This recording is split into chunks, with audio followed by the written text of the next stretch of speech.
So now let's start our next panel, Agentic AI panel. We have several panelists. Let me introduce them, and after I introduce you, will say something what you have been. So the first one on my left is Dr. Ian Lane. And he's the Associate Dean of Silicon Valley Engagement and a Professor of Computer Science and Engineering at UC Santa Cruz. He also directs the Natural Language Processing Professional Master Program here.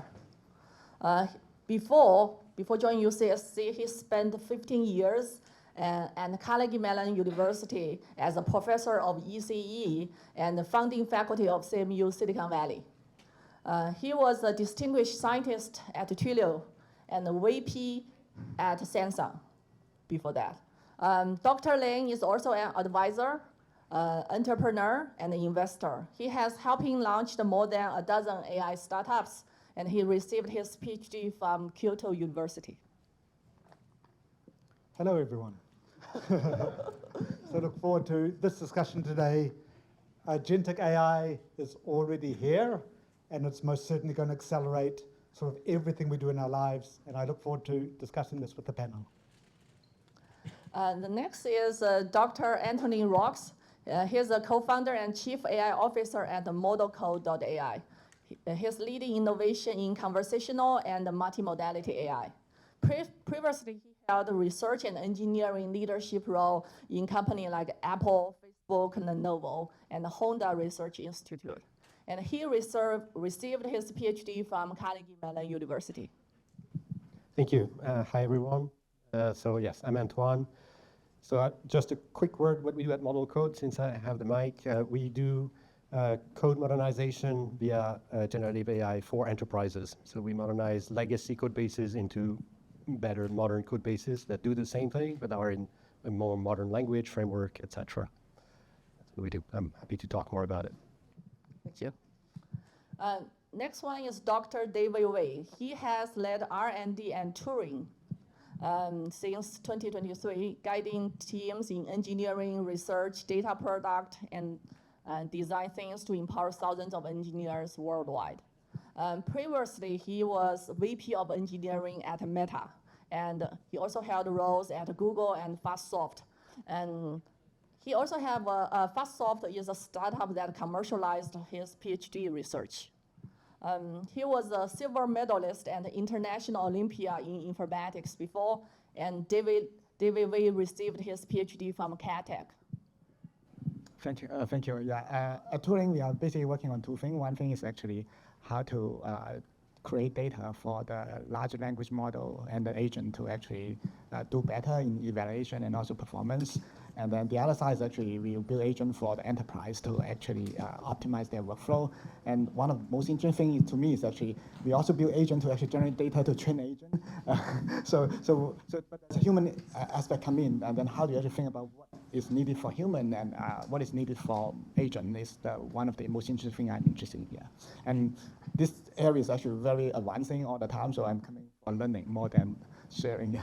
Thanks. Thank you. Next one is Dr. Jerry Lee. He is the founder and CEO of LiveX AI, a Palo AI agent company. And before founding LiveX, Jerry led ventures in algorithm trading and semiconductor simulation. And he holding senior R&D role at Cadence Design Systems. And Dr. Jerry Lee received his PhD from University of Illinois Urbana-Champaign. Hello, everyone. At LiveX, we're really building the human-like AI agents, really to help the direct-to-consumer brands to build those AI concierge services. So this can cover both digital experience and physical experience. So we have many enterprises onboarding using our tools to help engaging in terms of conversion, retention, and also customer support experience, both online and offline. The next one is Dr. Xiang Yue. He's an incoming assistant professor at UC Santa Cruz. He has been recognized as an AI rising star by UMass Amherst. His work was earned the best paper and honorable mentions at top AI conferences such as CVPR, ACL, ICLR workshop. Before UCSC, he was a postdoc fellow at Carnegie Mellon University. He received his PhD from the Ohio State University.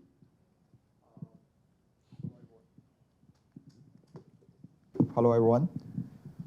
Yes, thanks for having me here. And I'm incoming faculty here, and yeah, mostly work on large language models and AI agents, and not only care about research, but also care about like how these AI techniques should be applied in our real industrial settings or real data settings. Okay, so now you know the background of our panelists and what they are doing now. And to start off our discussion, let's ground our discussion in where we are today. Okay, agents are already appearing in products, but progress is uneven across domains. What's real today and what's still emerging, and where might we see meaningful breakthroughs next? That's our first discussion. So my question is, in some areas like coding, we already have production level agents, and which area do you think might be ready for production soon, and which are still far away, and why? Do you have any comments? Well, maybe I can start, and I'll start by questioning the fact that coding is as good as, but it is definitely an area that has seen a lot of work and a lot of progress. I think there's still a fair amount of a gap between what we see and what enterprises in particular require from coding agents, just as a note. I still agree this is one of the more advanced ones. I think beyond that, the next step is probably going to be all agents that can use, they can perform tasks that are performable on a computer.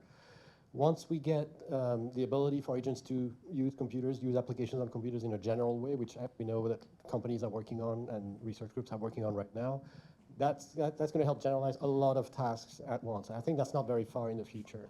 Once we get to the physical world, like we heard from the previous panel, there's a lot more challenges there. But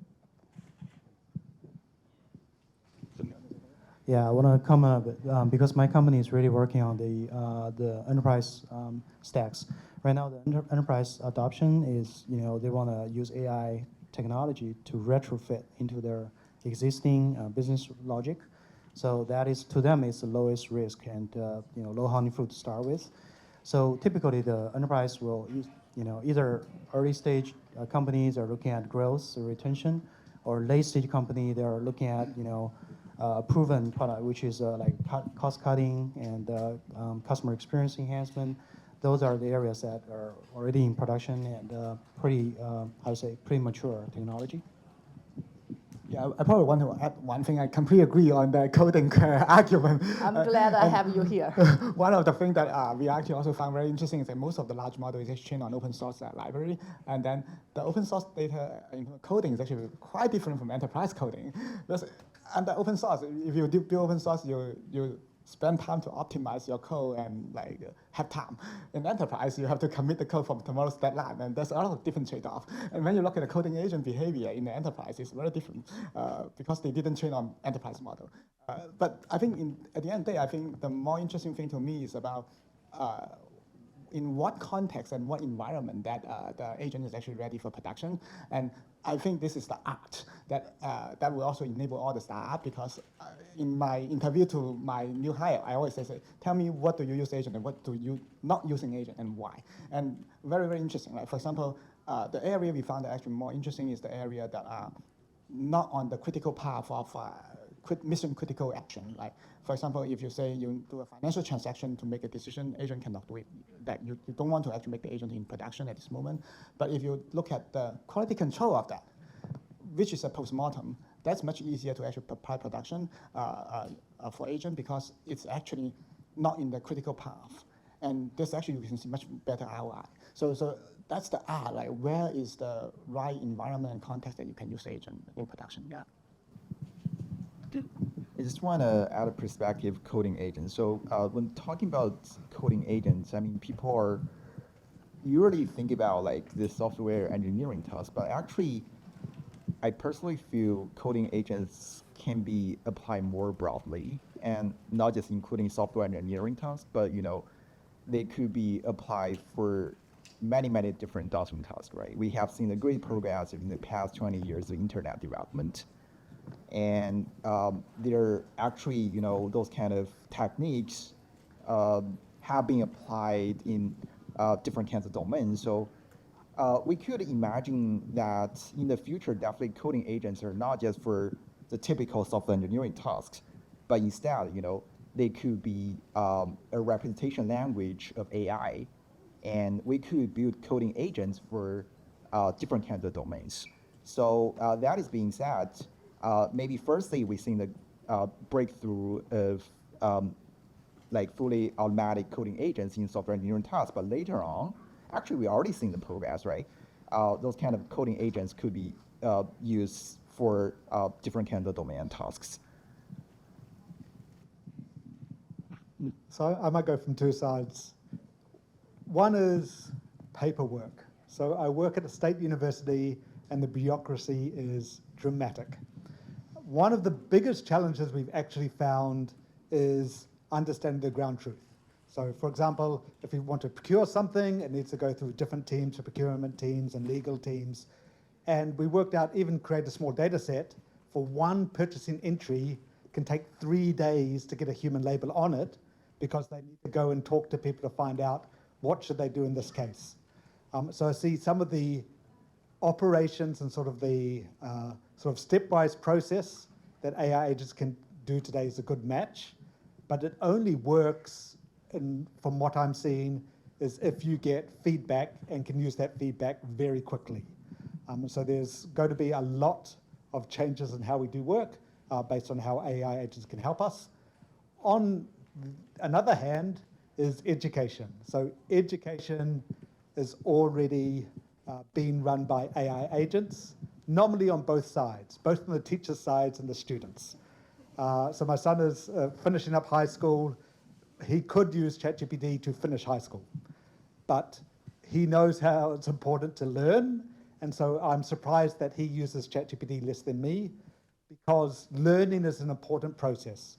And so on the educational side, how do we think about learning? What is important? And how do we actually have agents that can support students through their education, not just tell them the answer?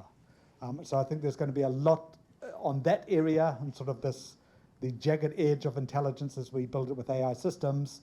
And one thing that's come up quite quickly to me on the educational side is personalization.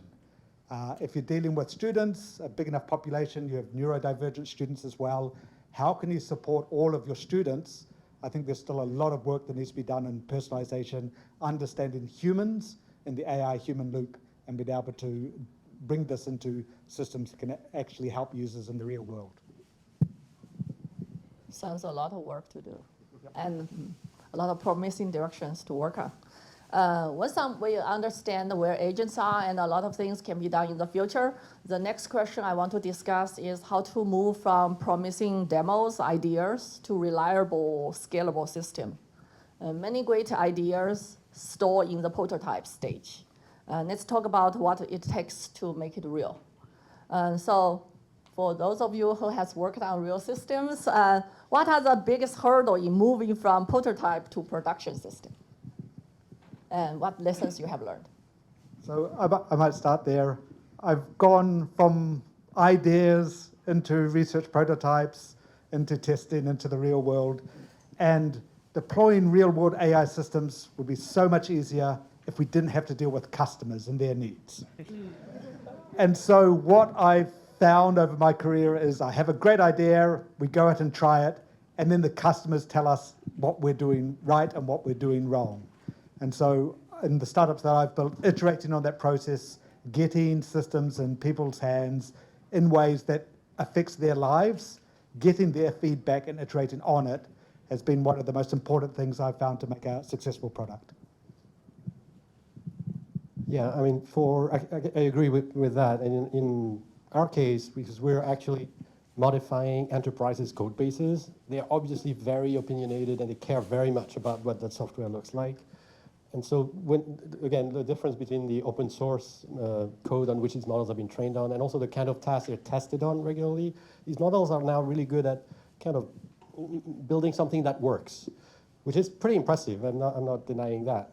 But again, when you want to deliver something to an enterprise, you need much more than that, right? You need like the quality of what's being delivered, you need to be consistent across the whole code base. We deal with projects that are maybe 1 million lines of code, and we need to convert that all at once. And agents don't really have really good long-term memory across that, so they will take different approaches in different parts of the code base. That's not acceptable for an enterprise customer. So there's a lot of things that needs to be added on top of what a basic system, which is already impressive today, but what that gives you in order to satisfy what is an actual real-world customer. Like a lot of verification is a critical aspect of particularly what we build here on top of existing agents.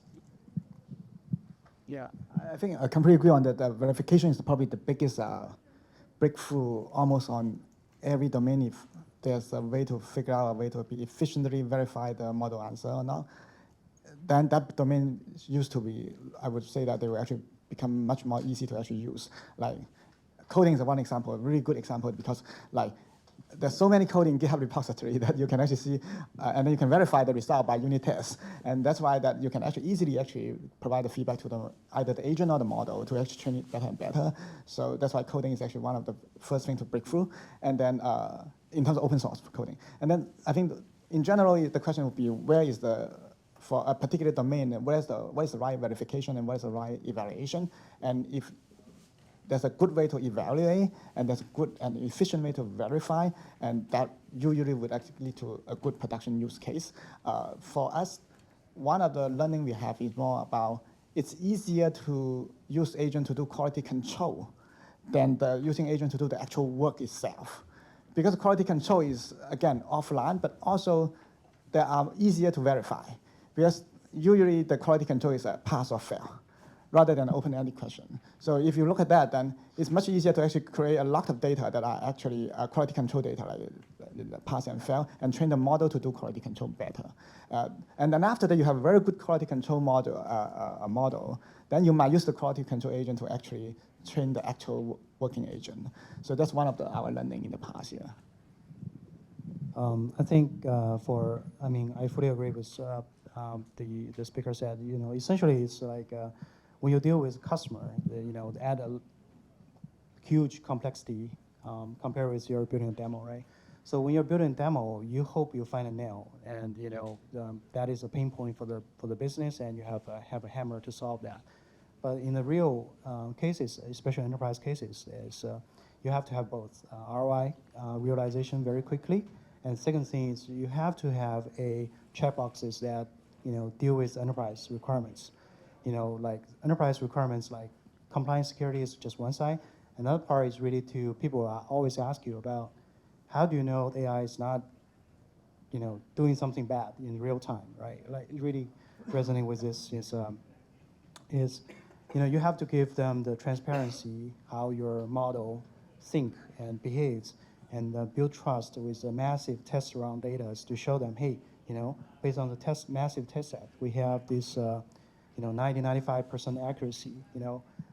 Is it okay to start with instead of just a demo? All those add up to be essentially just one concept, how you can build trust to your customer, especially for enterprise. So build trust, and to be verified, we need to train agents, right? For those of you working on data and training, can you share some thoughts about what kind of data or what kind of learning mechanism would be the most promising, most effective for agents in real world? Yeah, maybe I can add some here. I think the reason that makes the large language model so successful is we got the data. We have the data from the internet and in the past 20 years, right? But for the AI agents, actually, this kind of trajectory data are usually not presented on the web. So maybe we got some piece of information or knowledge associated with that specific task, but in terms of like the whole complex trajectory, those kind of format, we don't naturally have those kind of data on the web. So that's the reason why, even though we see some promising signals of today AI agents, but still we are little bit far away from what we really expect finally. So I think then people are talking about synthetic data, right? And people are actually trying to synthesize those kind of AI agent data using the large language models. And there's definitely a lot of challenges, but personally, I see the promise of such kind of synthetic data approaches here. Where basically, as long as we can find a good way that we can incorporate humans in the loop and humans' feedback, as we all agree on that, feedback is kind of very important. As long as we can find a good way to incorporate such kind of signal in the synthetic data generation, and find a good way to scaling to scale up the training data generation, then I could still see the AI agents development could be could be a little bit better than today. And regarding the training approaches, people are talking about reinforcement learning as those kind of raising models going very popular nowadays. But when training those kind of raising models right now, for most of the cases, people are still focused on like the math and coding tasks. But as we all know, in the real practice, there are many tasks beyond coding and the math. So how can we synthesize those kind of task data for training? I think is very important for the next step. Yeah, I probably can share a little bit to answer your question as well in some ways. I think in general, if you talk about production agent, there's different way to train. Like you can give the feedback to the agent's prompt. You can also get to the model to do SFT, supervised fine-tuning. You can also put it into reinforced learning. So these are the things that depends on the actual application. If the application is relatively simple, you probably even just put in the prompt as the feedback is probably easier. So, and then back to the question about like outside coding and outside math. And because math is also very beautiful, that if you have a proof, then you can translate to lean, and then you can compile, that become verification. So that's great. But outside these two, it's actually really hard. So one of the ways that we think about we can train is actually you build a simulation for a certain thing. Like you simulate them, give a simulation model to say, hey, this is a simulation environment, and the agent come in the simulation environment and play with it enough, then you can actually have a lot of traces. And again, you probably should have a verification mechanism that actually are more certain. So then you have like thousands or even hundreds of thousands of traces. And then based on that final result, which is pretty far away, like, so that you can actually statistically see like which step of the trace is actually more promising, which step of the trace is actually less promising. That's the more like a general approach. But it really depends on application, because I think a lot of time that we don't need to get to so complex fine-tuning. Even like we try a little bit like even 200 traces of really high quality traces that are human curated, put into supervised fine-tuning for a small model, they already do much better in coding. So it's really depend on application. Yeah. The other thing is also super interesting is like the data that we put into the model is super important, and then the human that actually provide the quality of the human provided to the data is extremely important. So we did an experiment. It's like we first used the agent to evaluate the human behavior, and performance manage out the low performers, and then keep the top performer, who is the people who provide feedback to the model training, and that make the data quality much better. Because as a result, if you keep the top 50% of the human that provide data to the model, the training data quality is actually much higher and much less noise. So those are the details that are very interesting to learn. And but again, it depends on your application. Yeah. Maybe the application people can say. Yeah, actually, I wanted to bring that up. Maybe a different perspective for like startups around, particularly startups that are not working on models themselves. Something I would like, and which is kind of what we are. So we use LLMs provided by APIs out there. We don't have access to the weights. We don't own the models. But having algorithms that would help us learn on top of this would be something very valuable, I think, from a very practical standpoint. It's not necessarily where a lot of the academic research and interest is, because if you can access to the weights and to modify the model itself, then why not? But from a practical standpoint, there's a lot of companies out there that would love to be able to tailor the performance, take the best model out there, which is likely to be a closed model behind an API, and still being able to learn on top of it. That's something I think would be extremely useful, and we haven't seen quite a lot of that. Interesting, we just have a paper on it. We can talk off that. And okay, so of course, we have been talking about agents. Agents doesn't exist in isolation. The real value comes when they collaborate with people. We have been heard about people, customer a lot.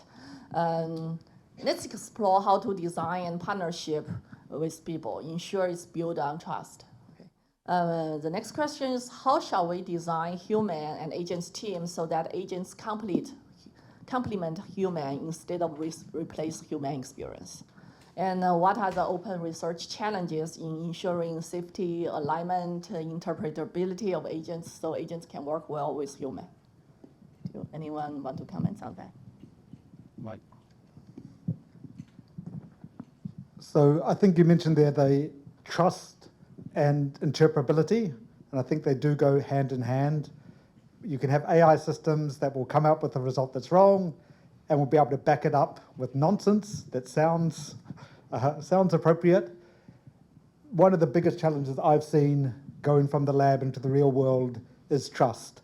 Of if you deploy something too early and you lose the trust, demos to CEO, etc., you can't really come back from it.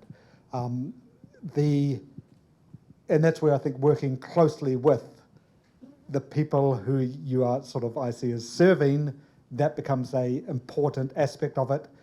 And being able to work in partnership with them to sort of reduce their workload with AI support and see how that grows over time, I think that's as important. How this is going to affect the bigger economy and jobs at scale, I've been talking with other academics of saying, so let's think about what higher education will look like in 2050. No one wants to think about 2050. 25 years from now, it's going to be so different. But I think people need to start thinking at the longer term, and maybe for a nation, 25 years isn't very long, because it is going to disrupt society once we start looking at these multi-decades of progress in agentic AI.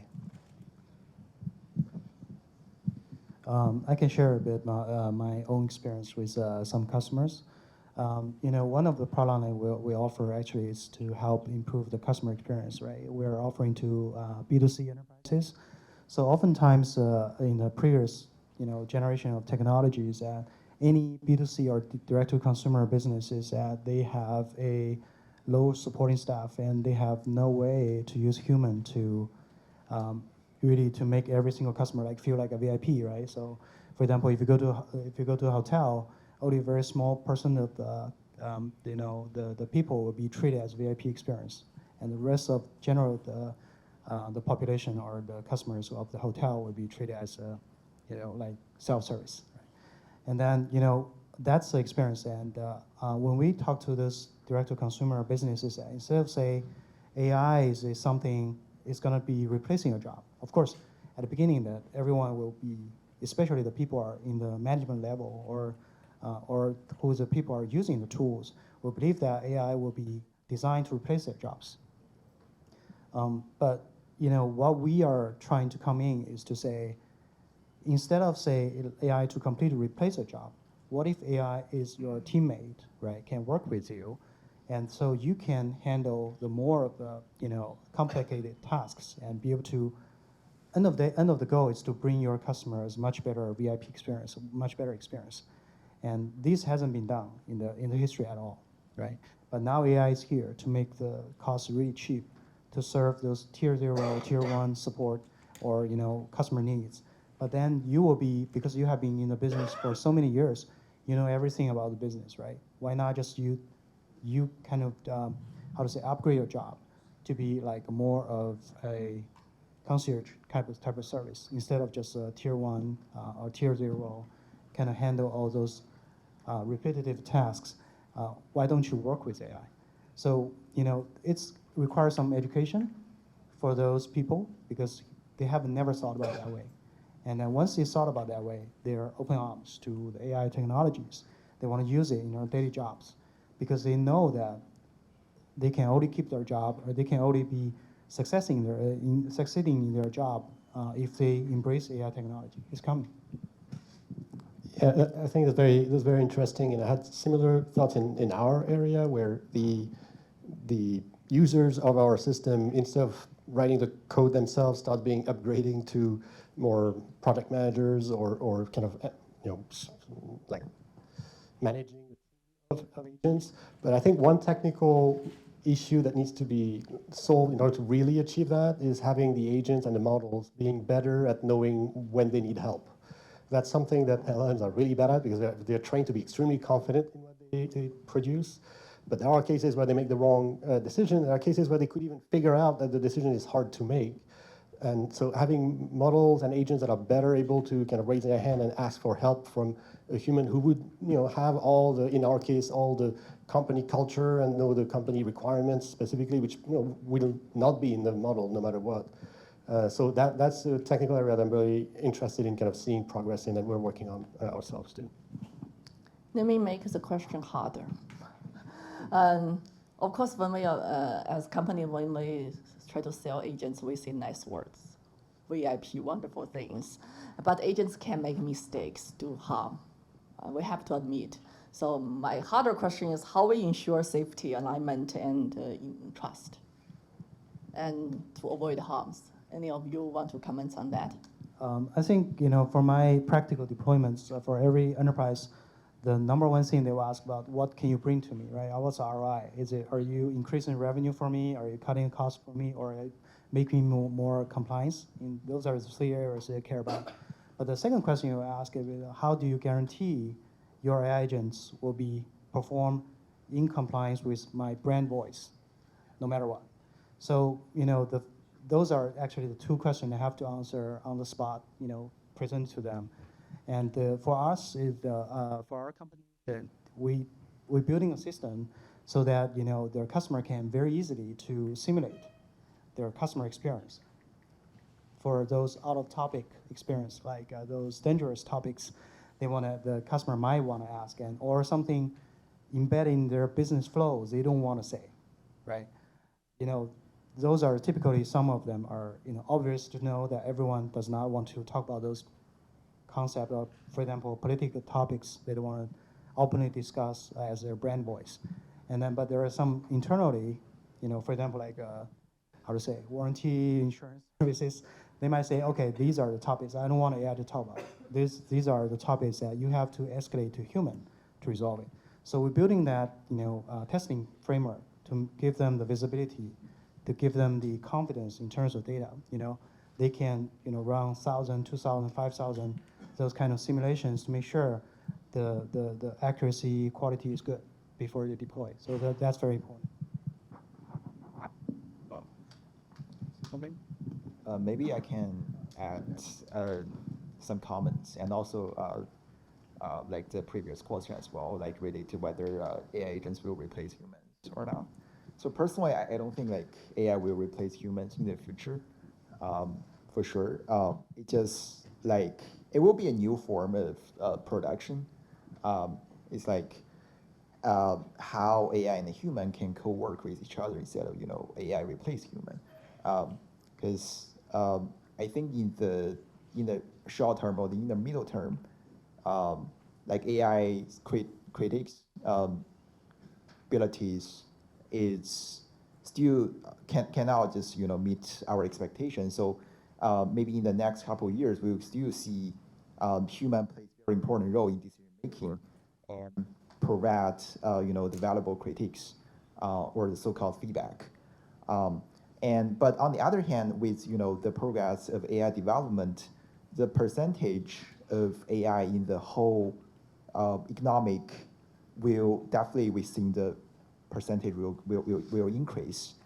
Then the question is, how can we better let the humans better collaborate with AI, with AI agents? So that's something I think is just not on the technical side, but also on out of the society side as well. But in terms of like technical wise, I think like how can we let the AI agents, take better actions based on the human feedback data, and how can we train the AI agents in this kind of loop? It's something we should study on the training agents in the next.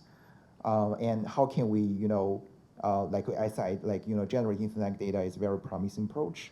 And how can we actually enable the human in the loop inside this kind of data generation process is also something very important. Probably I would add one more point. It really depends on your scenario, right? So for the non-critical scenario, it's much more like RAG and things like that are doable. When you get to a point like, let's say, finance action, I would rather just let the agent to write the code. Then the code is understandable. And then to the really high-level agent, you probably have to have a human anyway. So it depends on the application. Sounds good. Thank you. We are running out of time. We still have 8 minutes to wrap up. Let's look to the horizon. Actually, agents' capability is moving very fast, right? But could truly change the game? What could truly change the game is a question for us. And what guidance would you give to those building the next generations? Okay, that's I hope our panel could discuss in the end. What do you think would have fundamental breakthrough in this field? Sure. Yeah. I mean, I think we mentioned already a bunch in the conversation. Like verification, I think is kind of on top of mind now. Like being able to verify the quality of what an agent produces. I think the one dear to my heart that I mentioned, having agents and models able to recognize when they need external help and use that intelligently. And third, I think the memory, I don't think we've fully solved the long-term memory. Like I was explaining, if you have a large repository to translate in the case of the code situation where you don't have a single context that encaptures everything that has happened, it becomes kind of hard to have consistent and coherent kind of output from the agents. So these three are probably what I would focus on for now. And I think for us is that we truly believe in multi-agent work together, work as a team, right? So we believe that especially for enterprise, that one super agent to handle everything is probably like 3 or 5 years down the road because of the trust issue, compliance issue, everything data here, governance issue. But for very local agent or subdomain agent that can handle tasks and they can kind of communicate together in order to serve a customer well. I think that's very in the near future in the horizon. So for example, in our case is that we have phone call AI, we have like a website chatbot AI, and we also have a physical space AI, right? Essentially how we can link them together to provide that VIP type of experience for the end user is very important to us, I think. Since you mentioned about specialized to future, like general agents, tell you the truth, 9 years ago, we built an AI conversation platform company with agents 9 years ago. And it's serving enterprise so hard to go from specialized agent to the general. Do you think, and then we are talking about AGI, and now for agents, we could have artificial general agents. Do we need breakthroughs? Do we need fundamental changes to go from special agents to the real general agents? I think so. So I don't believe that agents today really have a good internalized world model. So even if you're have an agent operating on a web interface, or if you try to move into the real world with robotics, there's a gap. And I don't think the gap can be solved just by bigger models. And it's really interesting, sort of thinking back in history, there was a lot of interest in natural language processing with word nets. There was a company that built OpenPsych, and they were trying to represent all human knowledge and knowledge graphs. And they almost got there, and then the whole thing, they worked out they can't get that last 5 to 10%. And so I think there's going to be still, over the next decades, a lot of changes in how we look at symbolic representations, perhaps, what reasoning means for these models.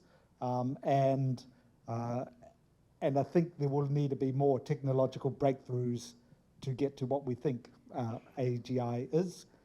But on the other hand, we already have systems today that are better than most humans. We've been working on tasks of trying to detect in a summary or in a document that's generated by an LLM, where is the hallucination? And LLMs can identify hallucinations of words and tokens better than the best human. And the other tasks, speech recognition today is superhuman. So in some areas, our systems are already better than the best human. And so trying to get labeling data is hard. In others, fundamental changes, I think, will need to be created.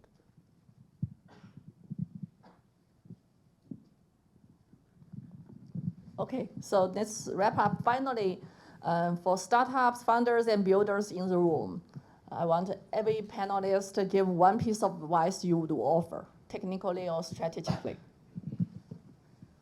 So the two pieces of my advice are people. It all relates around people. Who is your founding team? And the team culture within your company sort of dictates your future. And then talk to customers early and often because they tell you what you should be doing. And that's my experience. Yeah, my advice is more on the technical side. Like we mentioned earlier, agents are not yet at the point that you can just put them out there and satisfy customers. What that means is that you're probably going to have to build like scaffolding and constrain the guardrails around agents. But you also have to be careful not to do too much of that because the underlying models are progressing really, really fast. So you don't want your scaffolding to end up constraining the model and not getting the benefits of the progress like in 6 months. So it's this constant thing where you have to think about dealing with the limitations of current model without bridling the model too much in 6 months. So keep that in mind. I probably think about focus, like find an area that you really think you have a huge value comparing to the rest of the community and double down on that particular area. I think it's harder and harder to find what is the easy win because tomorrow maybe there's a new model wipe you out. It's okay, that if you take it, right? But if you have a huge area that you have much better value than others, then you double down on that, and usually it will be a higher chance of success. I cannot say about B2C business, but essentially for B2B, I want every startup founders when they build a product, think about where the business willing to spend money for, right? They can either spend money if you can help them generate more revenue or cut cost or be more compliant, right? Those are the 3 areas you should be only focusing on, not the rest of the areas. Don't chase the hypes, chase the ROI, right? If you can bring the business real ROI, business will buy. Yeah, I'm too junior to give people suggestions, but yeah, I can comment from the technical solution. So say if you're building a company using AI agents, don't trust AI agents so much. I mean, consider some hybrid approaches. For example, you can combine some traditional approaches in that field. For example, people previously, before AI agents appear, people use like so-called RPA, this kind of pipelines. I think a hybrid approach of AI solutions and traditional approach would be a more feasible way. And also always consider how you can leverage humans' wisdom in this kind of process, so that you can ensure the lower bound of your delivery instead of being fully trusted of AI. Yeah. Okay, that ends the panel discussion. Thank you for your time.